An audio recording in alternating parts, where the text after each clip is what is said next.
Oh, yourself. Uh-oh. Sam, I am.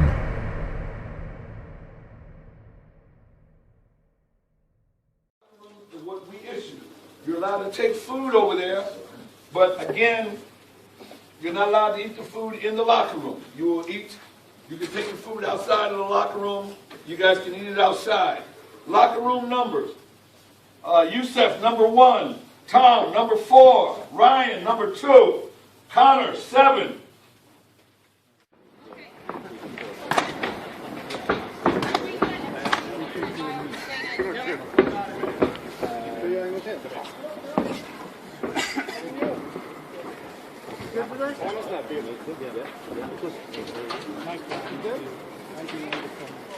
Right there, when the first fighter comes in, you put yourself on. Yeah.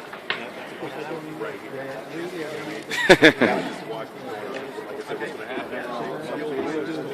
Fighters going to do a round. That's the first one. That's going to do a round.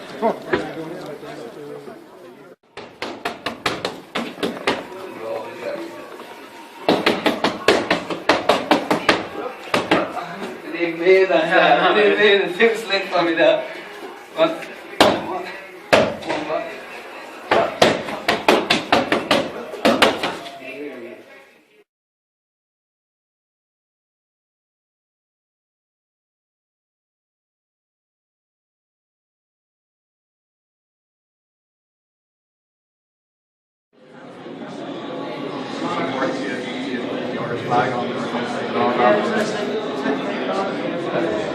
I wasn't meant to have an on with junk music, so it meant I have to have it.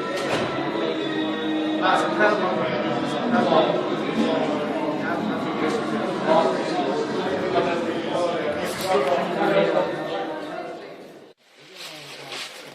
So we're just back in the change rooms, and that went pretty well.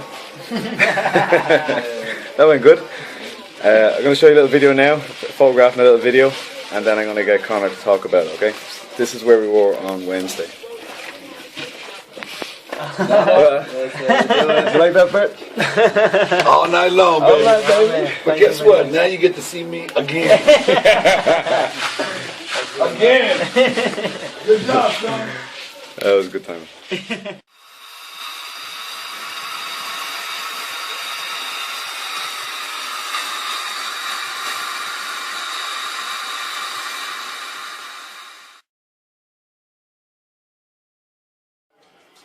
So basically, Conor there, I just showed him a little video of where we were on Wednesday morning, Wednesday just gone. Do you want to just explain that?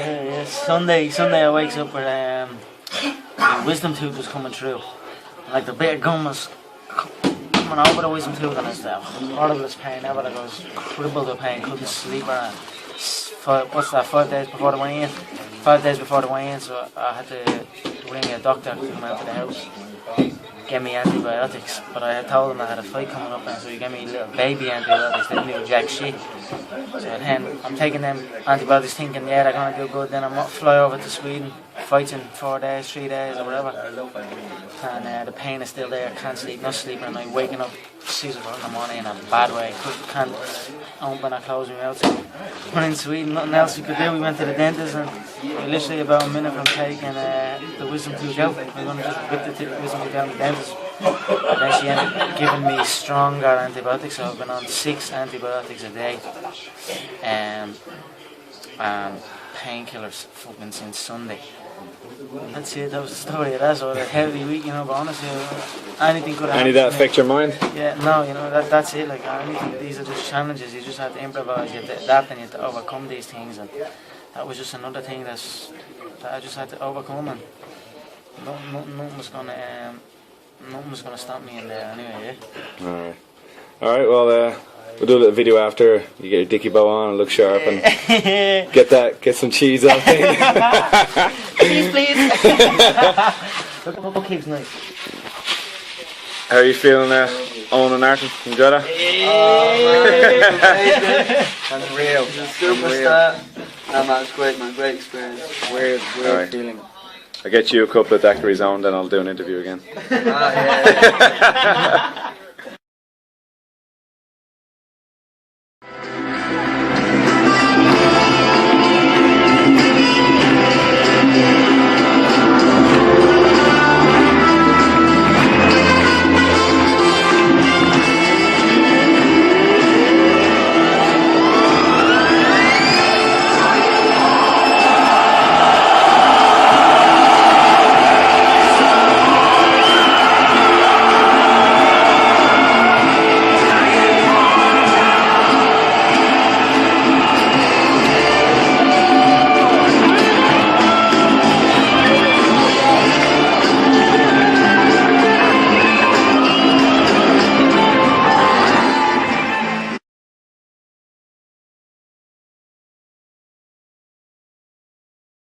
How much energy do you get off the Irish fans when they're here in Las Vegas for your fights? Man, I'm taking my people global. It's a very energizing experience, so I enjoy it. They blocked off the strip last time. Did you see that? They blocked off the strip We and they take over. That's what we do. We arrive, we take over, we take everything for what it's worth, and then we bounce. Are you serious about fighting at 170? Yeah, I mean, I feel, we'll see how it goes. It's certainly another option. I do enjoy options. Floyd Mayweather's comments. I asked you about that and want to get your thoughts on what he said. Certainly knowing the south side of Dublin and what it's like and where you grew up and what the Republic of Ireland means to you. His comments, did you take them personal? Do you think they were directed at you? It is what it is, but I just don't put my name in something like that. It is, what he's speaking rings true in many ways, but it has nothing got to do with me. Nothing got to do with my success. I am, even, like I said, I'm dressed like El Chapo in his prime. I'm running this company like half a wise guy, but even up there I have been influenced by his culture also. I have been influenced by many cultures. That right up there is my rap battle. That's a verbal onslaught. So I have taken from all cultures. I am a cultured man, and I hold no prejudice towards anyone. I simply look at all cultures and embrace all cultures, and that's what the human race should do. So that's me. So for him to put me in a bracket, although he didn't indirectly say it was me, but it still put my name in that situation. I did not take too kindly to that. So that's as simple as that. And that's pretty much all I've got to say on that whole thing. You know, it is what it is, but I carry on. I know who I am. And I know who he is. He's done now. Let's be real here. It's over. He is gone now. So there's a new king in town. He's young, he's handsome, he's Irish, and he's already smoked Floyd by the time he's turned 27. So Would you box him? you know, who knows what the future holds? Who knows what the future holds? I'm open to discussion, always. To box Floyd Mayweather Jr., not MMA rules. You know, people always say, well, Floyd would win in a boxing fight, but the MMA guy would win in an MMA fight. Well, let's take out the sports. Let's take out rules. Who wins if we just fight? Me. That's it. So I don't care where or what or how. I'll go into that game, no problem. Like I said, I'm open to discussion. Options are a beautiful thing in the fight business. There are many, many options for me now. Like I said, I hold the key to this entire game. The game answers to me now. Good, thanks. Of unarmed combat known to man. It involves all disciplines, all combat disciplines: boxing, kickboxing, wrestling, taekwondo, karate, jiu-jitsu. It's just a pure combat. Conor, given the tradition of sport in this country, we have a proud tradition of Gaelic games, soccer, rugby and all the rest. How does a young lad from Crumlin get into mixed martial arts? Well, I was no different growing up. I was always into football. You know what I mean? Growing up where I'm from, there's two things you were known for. You were either good at playing football or you could fight. And I was no different. Fighting was always something I was interested in. Football was what I wanted to do. Football was my first dreams. I always dreamt of playing. I always used to go out on my own. I was like 7, 8 years old and put on my football boots and run up and down kicking the ball, dreaming of playing in front of a big stadium. But just growing up then, I realised that I needed to be able to defend myself. Certain situations, I just wanted to be able to defend myself, and it led me to combat sport and studying different ways the human body moves. And I was like nearly a mixed martial artist without even knowing I was. You know what I mean? I just basically wanted to defend myself in any scenario, and I used to go from gym to gym, trying to learn different ways. When did you realise, at what age, that this was something you could carve out a career from? Well, I moved from Crumlin when I was 16, 17, and I was doing it. I was still playing football at that time. I was doing MMA, and I was doing boxing, I was doing this and that. But then I met a guy when I moved up to Lucan from Crumlin who was doing jiu-jitsu. Tom Egan, his name was. And I was doing some boxing at the time, some kickboxing. And around the same time, we started seeing the UFC on TV. And we just, every day in school, we'd talk about it. He'd show me some jiu-jitsu stuff. We'd be mess fighting in the class. I'd be showing him some boxing. He'd show me some submission moves. Eventually then I used to go up and stay up in his house up in Kildare. Literally stayed there the whole weekend. He'd teach me how to grapple. He'd teach me some techniques and I'd teach him some techniques. And basically we'd fight at the end of it. Two little 16-year-old kids out the back of his shed, the concrete floor, and we basically punched the head off each other, really.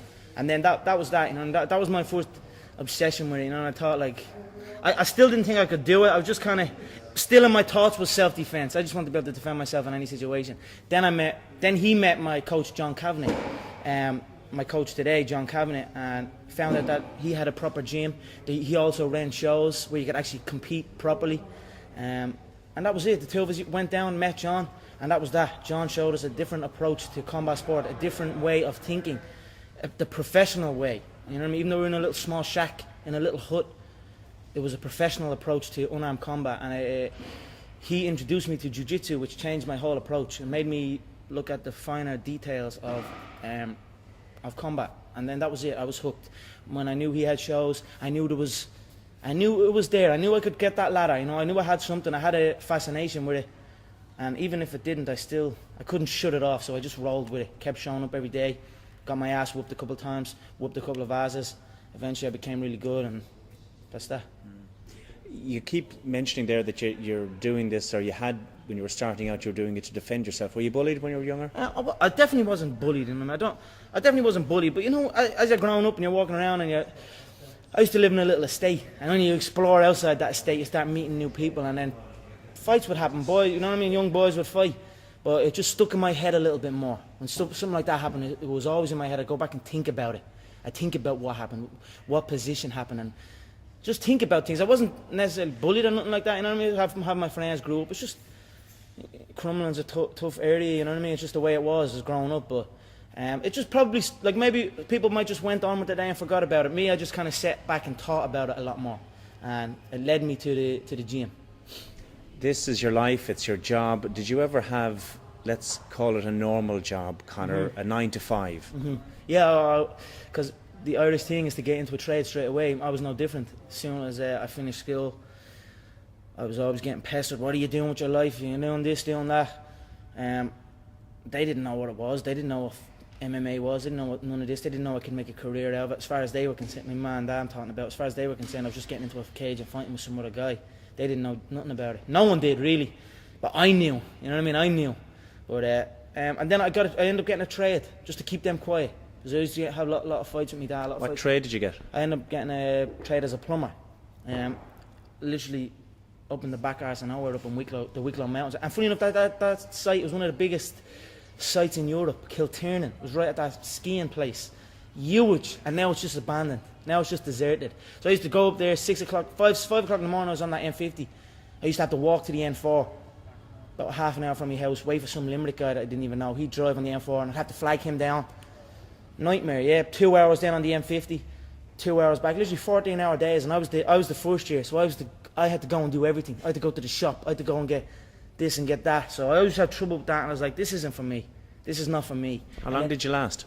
I lasted 18 months doing it, but it was tough, you know what I mean? It wasn't the life for me, you know what I mean? And then John said, because I was training with John as well at the time, and then John got in touch and says, I have a show, I'm running a show, I'd like to fight on it. And then that was it. I just packed it in, didn't show up. My dad used to come in and punch the head on me and like try and drag me out of bed, and I just wouldn't go, you know what I mean? I had an uproar for a good few years with him over it, and that was it. I just packed it in, quit, and then focused on training. And I knew what was going to happen. I knew I was going to get here. They didn't. There's a lot of stressful years, you know what I mean? A lot of tough times, but I proved them wrong. I proved myself right. What makes you such a good fighter? I don't know. I'm just curious about it. I'm curious about it. It's never. I mean, it's in my head 24/7. There's nothing else I can think. I don't think about nothing else. And that's it. I'm just curious, curiously fascinated with it, and I can't stop thinking about it. Everything I do in my life is related to this. I don't do nothing else if it's not got to do with fighting. You know what I mean? And that is why. You know what I mean? To be truly good at something, all you've got to do is show up. Is that not unhealthy? I don't know. Do I look unhealthy? Take a look at this physique. I'm in phenomenal shape, in body and mind. To me, what's unhealthy is living an unhealthy life. To me, what's unhealthy is getting up and going through the same day every day of your life, 9 to 5, in an office or in a, you know what I mean? That's unhealthy. That beats your mind. I don't work. I love what I do, and that's why I'm doing what I love. You know what I mean? That's why it's become a career for me, because I love it. I love what I do. So I don't think it's unhealthy. I feel good in my mind. I mean, it's my life. What has the last 6-7 months been like for you, Conor? A lot different. You know what I mean? Get a lot more spotlight is on now. I'm no different. I don't do nothing any different. I still come to the gym. There's people trying to get me to do this and get me to do that.